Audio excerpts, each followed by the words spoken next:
إنا لله وإنا إليه راجعون. من قدوم فرتون بلبل كعبة هركة ترتفي اتقابة دمار إما كعبة كما أكرا ديمون رقام. دكتور شيخ صالح الشيبين هرتيغو سبني شيبا جرمتو كان إرقما ربي صلى الله عليه وسلم أمانا فرتو كعبة اتكنا إرا كان دلتينا. أكاقل ميسينات فرتون كعبة جارا قل جادرا أبابي نبي محمد صلى الله عليه وسلم إسا شنفا كان تهي قسي بن كلاب كان جرمو هركة ترتفي. ilmaan qusayyi kanarraa ilmi shaybaa jedhamu gaafa dhalaterraa furtuun kaabaa isatti kennamte.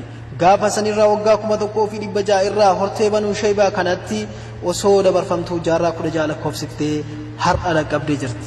Ergamaan rabbii sallallahu alayhi wasallam gaafa makkaan bananis amaanaa furtuu isaanirraa hin fuune.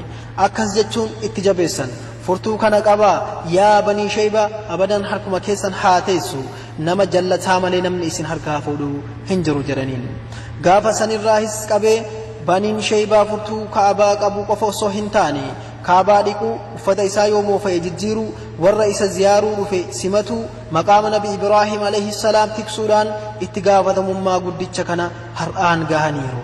Dr. Sheikh Salih Al-Shaybiin warroota furtuun kaabaa harka turte keessaa abaabayyuu ergamaa rabbii sallallahu alayhi wasallam irraa namoota 109 akka ergamaa rabbii sallallahu alayhi wasallam makkaa banan irraa ammoo nama 77 dha. Namni kun yeroo 100 ol kaabaa akka dhiqe himama. Akkasumas namni suuraa isaa argitan kun nama 109 booda nabi Muhammadin abbaa tokko irratti walitti deebi'an jechuudha. Har'a ganama gama fuula rabbii deemuun dhagahame. Rabbiin furtuu jannataa isaaf haa kennu. Warra nabi Muhammadin jannata keessatti wal argu isaan haa taasisu. Salawaatu rabbii wa salaamuhu alayhi asraful anbiyaa'i wal mursaliin. Maddi barruu kanaa qilleensi nasirii bubbiseedha.